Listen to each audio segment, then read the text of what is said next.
Hello student, I hope you all are good. Today we discuss class 12 in Indian economic chapter number 6. Our topic is today trade and investment reform. कल हमने two type के reform discuss किए थे liberalisation के अंदर. First one था हमारा industrial reform and foreign exchange reform. Today we discuss physical reform. Physical reform या टैक्स रिफॉर्म के बारे में आज हम डिस्कस करेंगे कि क्या होता है टैक्स रिफॉर्म. मीन्स हमने इंडस्ट्रियल रिफॉर्म डिस्कस किया, अब हम डिस्कस करेंगे टैक्स रिफॉर्म. मीन्स 1950 में क्या थी टैक्स की position. Okay, means new economic policy जब बनी थी 1991, उससे पहले टैक्स की पोजीशन क्या थी. फर्स्ट पॉइंट है, इसको टैक्स रिफॉर्म भी बोलते हैं. Reduction in direct tax. Means जो डायरेक्ट टैक्स होता है उसमें रिडक्शन करना. अब डायरेक्ट टैक्स आ गया तो पहले मैं आपको ये बता दूं, मैंने 11th क्लास में भी आप लोगों को बताया था direct and indirect tax. Direct tax वो होता है जो हम इनकम अर्न करते हैं उस पर जो गवर्नमेंट के द्वारा टैक्स लगाया जाता है उसको बोलते हैं direct tax. And indirect tax जब हम कोई प्रोडक्ट खरीदते हैं उस पर जो टैक्स इनडायरेक्टली लगा होता है प्राइस के साथ उसको बोलते हैं इनडायरेक्ट टैक्स. ठीक है. सो फर्स्टली डायरेक्ट टैक्स में आता है, जैसे आप कोई बिजनेस कर रहे हो, अगर आपको 100 रुपीज़ का प्रॉफिट हो रहा है. सो पहले क्या था न्यू इकोनॉमिक पॉलिसी आने से पहले कि अगर आप 100 रुपीज़ का प्रॉफिट ले रहे हो तो आपको टैक्स देना होता था उसमें से 20 रुपीज़. उस टाइम लोगों के पास प्रॉपर नॉलेज नहीं थी कि भाई अगर हम 100 रुपीज़ कमा रहे हैं तो हम 20 रुपये गवर्नमेंट को क्यों दें, ये भी नहीं पता था. अच्छा, दे तो कहाँ दें, कितना दें, किसको देना है टैक्स, किसको नहीं देना है, ये सारा इसी के अंडर आता था. उस टाइम पे टैक्स कैलकुलेशन नहीं हो पाती थी क्योंकि पूरी इंफॉर्मेशन नहीं थी. तो अब आपको डायरेक्ट टैक्स तो पता चल गया. इनडायरेक्ट टैक्स ये होता है, सपोज दैट आपने ये मार्कर खरीदा, ये मार्कर 20 रुपीज़ का आया है. ठीक है, ये इसका प्राइस एक्चुअल 18 रुपीज़ है. 2 रुपीज़ इसमें इंक्लूड है इनडायरेक्ट टैक्स. कोई भी आप गुड्स एंड सर्विसेज लेते हैं तो उसके साथ इनडायरेक्ट टैक्स इंक्लूड हो जाता है. तो वो होता है हमारा इनडायरेक्ट. मीन्स आप उसको डायरेक्टली पे नहीं करते. डायरेक्ट टैक्स वो होता है मीन्स आपकी जो अर्निंग आ रही है उस पर जो टैक्स है जो आपको गवर्नमेंट को पे करना है वो होता है हमारा direct tax. So here clear the direct and indirect tax. After that we discuss reduction of direct tax. किस तरीके से रिडक्शन किया था डायरेक्ट टैक्स के बारे में. The ratio direct tax is reduced so that the encourage the citizen to promote the saving of voluntary disclosure of saving. यहाँ voluntary का मतलब होता है इच्छा. रेशो ऑफ डायरेक्ट टैक्स, जो डायरेक्ट टैक्स का रेशो था वो क्या किया था उन्होंने पहले इनकरेज करने के लिए अपने सिटीजन को, जो सिटीजन थे उस टाइम, उनको इनकरेज करने के लिए उसको रिड्यूस कर दिया था, उसको कम कर दिया था. कहाँ पहले कुछ नहीं आ रहा था तो उन्होंने क्या किया, जो ये 20 रुपये टैक्स थे ना उसको घटा के उन्होंने 7 या 8 रुपीज़ कर दिया. ठीक है. इससे सिटीजन के माइंड्स में क्या आया कि भाई गवर्नमेंट पहले हमसे 100 रुपये कमाते थे तो 20 रुपये देती थी, कोई बात नहीं 7 या 8 दे रही है इतना हम दे देंगे.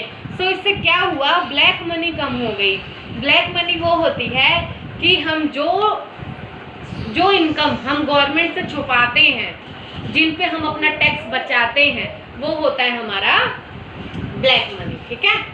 नेक्स्ट है, तो here clear the reduction of direct tax. After that the government also regulate to reduce rate of indirect tax so that common natural market for goods and services can be establish.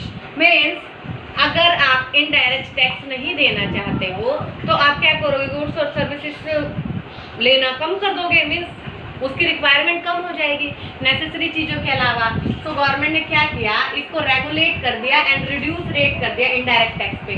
जो पहले indirect tax पे भी ज़्यादा rate थे, ज़्यादा taxes से custom duty वगैरह calculate होती थी, वो भी उन्होंने क्या की, कम कर दी. मीन्स इससे इन चीज़ों से क्या हुआ, फिजिकल रिफॉर्म से गवर्नमेंट के पास मोर एंड मोर देन क्या आए, टैक्सेस आए। ओके, तो डायरेक्ट इनडायरेक्ट क्लियर है।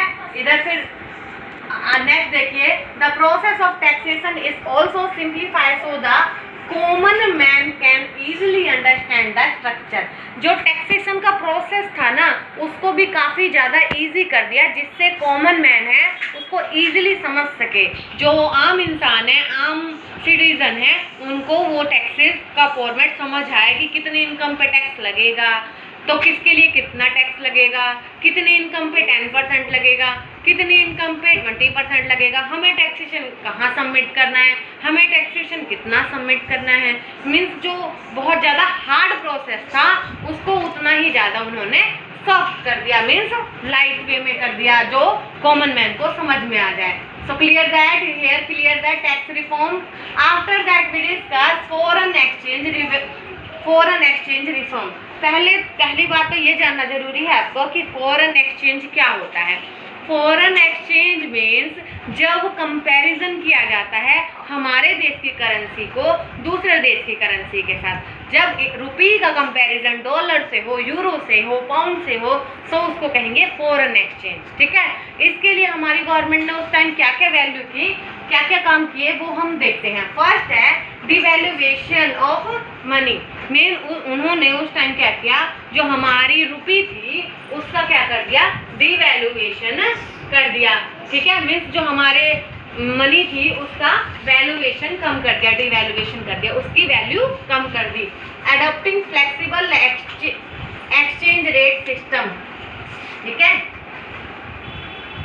एक्सचेंज रेट सिस्टम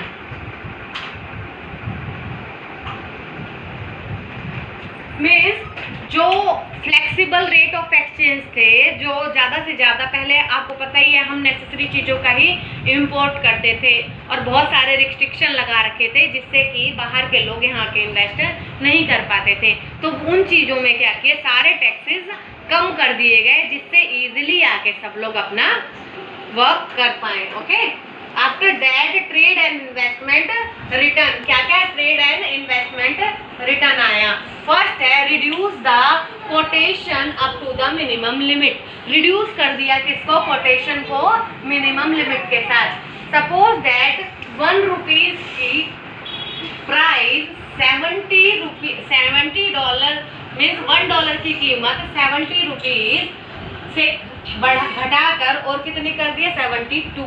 मीन्स इससे क्या हुआ, मैक्सिमम लोग ज़्यादा आके यहाँ पे इन्वेस्ट करने लगे। जो चीज़ हमें पहले बाहर से, जो चीज़ मीन्स अगर हम बाहर का डॉलर का एक्सचेंज करें तो हमें $1 के लिए 72 रुपीज़ देने पड़ेंगे, तो मीन्स वो हमारे लिए उतनी ज़्यादा महंगी हुई। इससे एक प्लस पॉइंट जो इंडिया के फॉरेन एक्सचेंज में हुआ वो ये हुआ, जो बाहर की विदेशी कंपनियां थी, फॉरेन कंपनीज थी, वो इंडिया में आकर अपना बिजनेस स्टैब्लिश करने लगे, अपना बिजनेस इंडिया में आके लगाने लगे। ठीक है, क्योंकि उनको यहाँ पे सस्ती दरों में चीज़ें मिलने लगी। अब आप ही देखिए ना, $1 70 रुपीज़ के बराबर है। मीन्स जो काम यहाँ का 70 रुपये करेगा वो $1 में हो जा रहा है। सो उनकी इन्वेस्टमेंट उनको कम लगी। इससे क्या हुआ, हमारे पास एक्सचेंज मीन्स हमारे पास ज़्यादा से ज़्यादा डॉलर आए। ठीक है, तो हेयर क्लियर था। After that removal of export duty means remove कर दिया एक्सपोर्ट ड्यूटी को, हमने रिमूव कर दिया कि कोई भी सामान यहाँ से जाता है तो हमने उसको रिमूव कर दिया, वो ड्यूटीज कम कर दी, जिससे कि ज़्यादा से ज़्यादा हमारे पास फॉरेन एक्सचेंज रेट आए या फॉरेन करेंसी आए। After that reduction of import means हम क्या कहते थे, पहले नेसेसरी चीज़ों का ही इम्पोर्ट करते थे, फिर हमने क्या किया, रिडक्शन ऑफ इम्पोर्ट, हमने रिडक्शन कम कर दिया किसका, इम्पोर्ट का, आयात का। Import licensing was abolished concept in the case of hazardous and environment sensitive industry means only licence उनके लिए कर दिया जो चीज़ हार्मफुल है नेचुरल के लिए, नेचर के लिए। हमारे कंट्री में आज भी बहुत सारे बहुत सारे एनिमल्स ऐसे हैं जिनको हम पेट नहीं बना सकते, हमारे गवर्नमेंट ने मना कर रखा है, क्योंकि चाहे आपके पास कितना भी पैसा है आप उनको पेट नहीं बना सकते, क्योंकि ये हमारे रूल्स एंड रेगुलेशंस के खिलाफ है। So clear this? Okay,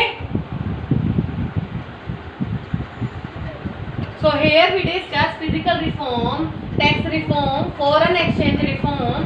Okay, so here we discuss tax, direct tax, indirect tax and foreign exchange की क्या क्या रिफॉर्म थी, ट्रेड एंड इन्वेस्टमेंट की रिटर्न्स क्या थी, किस तरीके की पॉलिसीज लाई गई फॉरेन एक्सचेंज के लिए। Okay, so tomorrow next video we discuss privatisation. Okay, thank you so much.